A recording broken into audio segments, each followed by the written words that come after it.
ಅಷ್ಟಲಕ್ಷ್ಮೀ ಪತಿತೋಷಧಿ ತನ್ನ ಸುಜನರ ಮಧ್ಯದಿ. ಆತ್ಮೀಯ ವೀಕ್ಷಕರೇ, ನಾವು ಬಂದದ್ದು ಸಾಸ್ತಾನದಲ್ಲೊಂದು ಶ್ರೀನಿವಾಸ ಕಲ್ಯಾಣೋತ್ಸವ ಕಾರ್ಯಕ್ರಮ ಇದೆ. ಆ ಕಾರ್ಯಕ್ರಮ ಹೇಗಿದೆ ಅಂತ ನಿಮ್ಗೆ ತೋರಿಸ್ತೇನೆ. ನಾನು ಕೂಡ ನೋಡ್ತೇನೆ, ಆನಂದ್ ಅವರು ಕೂಡ ಬಂದಿದ್ದಾರೆ, ಆನಂದ್ ಅವರು ಕೂಡ ನೋಡ್ತಾರೆ ನಮ್ಮೊಂದಿಗೆ. ಬನ್ನಿ ಹೋಗೋಣ, ನೋಡ್ಕೊಂಡು ಬರೋಣ. ಹೈವೇಗೆ ಹತ್ರ ನೋಡಿ, ಇಲ್ಲಿ ಹೈವೇ ಇದೆ ನೋಡಿ, ಹೈವೇಗೆ ಹತ್ರ ಇರತಕ್ಕಂಥ ಒಂದು ಎಸ್ಟೇಟ್, ಕಾರ್ತಿಕೇಯ ಎಸ್ಟೇಟ್.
ಜಗನ್ಮಾತೆಯ ತೋಳಿಗೆ ಇವಾಗ ಕಟ್ತಾ ಇದ್ದಾರೆ ಸ್ವಾಮಿ.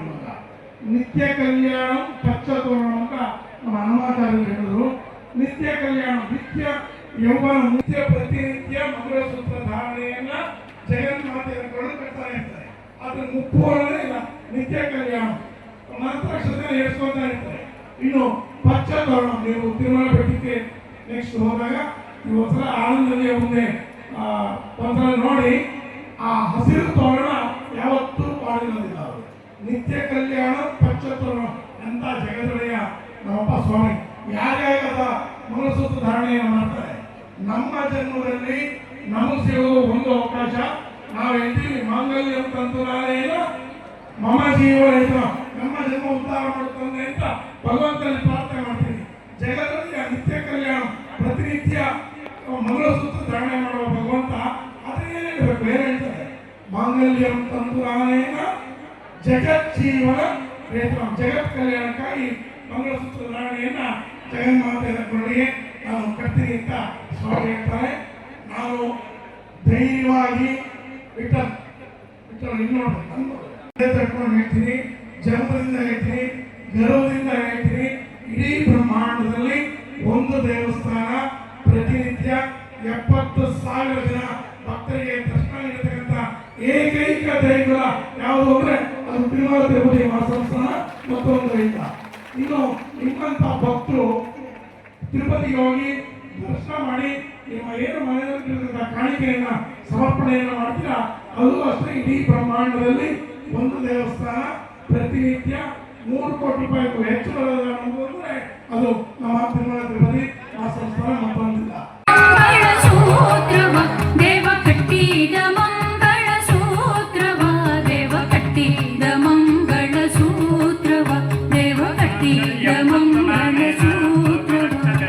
ಅಷ್ಟಲಕ್ಷ್ಮೀ ಪತಿತೋಷಧಿ ತನ್ನ ಸುಜನರ ಮಧ್ಯದಿ.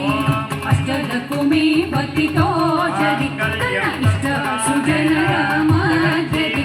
ರಾಮ ಕೊಟ್ಟ ಕನ್ಯಾ ಮಣಿ ಕಂಠದಿ ಅಂದು ಅಷ್ಟದಶ ಪದ್ಯಗಳು ಗಟ್ಟಿಯಾಗಿ ಮೊಳಗಲ್, ಅಷ್ಟದಶ ಪದ್ಯಗಳು ಗಟ್ಟಿಯಾಗಿ ಮೊಳಗಲ್. ಶಿಷ್ಟ ಪ್ರಸನ್ನ ವೆಂಕಟ ವಿಠಲ ನೊಲಿದುದ, ಶಿಷ್ಟ ಪ್ರಸನ್ನ ವೆಂಕಟ ವಿಠಲ ನೊಲಿ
ಭಕ್ತಾದಿಗಳೆಲ್ಲ ವಿನಂತಿ ಇದೆ, ಕಾರ್ಯಕ್ರಮವನ್ನ ದಯವಿಟ್ಟು ಯಾರು ನುಗ್ಗಬಾರದು, ನಿಮ್ಮೆಲ್ಲರಿಗೂ ಪ್ರಸಾದ ಕೊಡುವಂತ ವ್ಯವಸ್ಥೆಯನ್ನು ನಾವು ಮಾಡ್ತೇವೆ.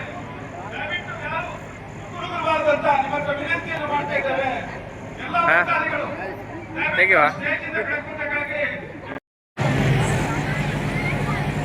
ಒಂದು ಸೂಚನೆ, ದಯವಿಟ್ಟು ಎಲ್ಲ ಭಕ್ತಾಭಿಮಾನಿಗಳು ಸಾಲಿನಲ್ಲಿ ಬರಬೇಕು. ಕಲ್ಯಾಣ ಮಹೋತ್ಸವ ಆತ್ಮೀಯ ವೀಕ್ಷಕರೇ, ಶ್ರೀನಿವಾಸ ಕಲ್ಯಾಣೋತ್ಸವಕ್ಕೆ ಬಂದೇನೆ ಶಾಸ್ತಾನಕ್ಕೆ. ನಾನು ಮತ್ತೆ ಆನಂದ್ ಕುಮಾರ್ ಬಾರ್ಕರ್ ಇದ್ದಾರೆ ನೋಡಿ, ಇಬ್ಬರು ಬಂದಿದ್ದೇವೆ, ಕಾರ್ಯಕ್ರಮ ವೀಕ್ಷಿಸಿದ್ದೇವೆ. ನಾವು ಬರೋದು ತಾಳಿ ಕಟ್ಟುವುದು ಸರಿಯಾಗಿದೆ ಸಮಯ. ತಾಳಿ ಕಟ್ಟ ಕೂಡಲೇ ದೇವರ ಒಂದು ಅನ್ನಪ್ರಸಾದ, ಅಂದರೆ ಊಟ, ಮದುವೆ ಊಟ ಮಾಡಿ ಒಳ್ಳೆ ಊಟ. ಯಾರು ಭಟ್ರೆ ಗೊತ್ತಿಲ್ಲ, ಆದರೆ ಊಟ ಒಳ್ಳೆದಿತ್ತು, ಎಲ್ಲ ಸೌಕರ್ಯ ಒಳ್ಳೆದಿದೆ, ಸೂಪರ್ ಇದೆ. ಮತ್ತು ಸೌಂಡ್ಸು, ನಮ್ಮ ಸನ್ನಿಧಿ ಸೌಂಡ್ಸು ಶಾಸ್ತಾನದವರು ಸೂಪರ್ ಸೌಂಡ್ಸ್. ಅದೇ ರೀತಿ ವಿಡಿಯೋ ಎಲ್ಲವೂ ಕರಾವಳಿ ಯಾವುದೋ ಟಿ ವಿ ಸುಂದರವಾದಂಥ ಕ್ಲಾರಿಟಿ ಇರುವಂಥ ವಿಡಿಯೋ ಮಾಡಿದ್ದಾರೆ. ಒಂದು ಅಪರೂಪ, ಜನ್ಮದಲ್ಲಿ ಸಿಗುವಂಥದ್ದು ಅಪರೂಪ ಕ್ಷಣವಿದು. ಅದಕ್ಕಾಗಿ ನಾವು ಏನು ಮಾಡಿದ್ವಿ, ಬಂದು ನೋಡ್ಕೊಂಡು ಹೋಗುವ, ಕಲ್ಯಾಣವನ್ನು ನೋಡುವ. ಖುಷಿ ಆಯ್ತು ಭಾಳ, ಈ ಕಲ್ಯಾಣ ನೋಡಿ ಖುಷಿ ಆಯಿತು. ನಮ್ಮ ಒಂದು ಜನ್ಮ ಸಾರ್ಥಕವಾಯಿತು ನಿಜವಾಗಿ. ಭಾಳಷ್ಟು ವರ್ಷಗಳಿಗೊಮ್ಮೆ ಸಿಗುವಂಥ ಈ ಸೌಭಾಗ್ಯ ನಮಗೆ ಇಲ್ಲಿ ಸಿಕ್ಕಿದೆ. ನಿಮಗೆಲ್ಲರಿಗೂ ಈ ವಿಡಿಯೋ ಖುಷಿ ಆಯಿತು ತಿಳ್ಕೊಳ್ತೇನೆ. ಹಾಗೆ ಮುಂದಿನ ಒಂದು ಸುಂದರ ವಿಡಿಯೋ ನಿಮ್ಮ ಭೇಟಿ ಆಗ್ತದೆ. ನೋಡ್ತೇನೆ ನಮ್ಮ ಚಾನಲ್ ರಾಜೇಶ್ ಅನ್ಬುಕ್ ಪಾರ್ಕ್. ನಮಸ್ಕಾರ.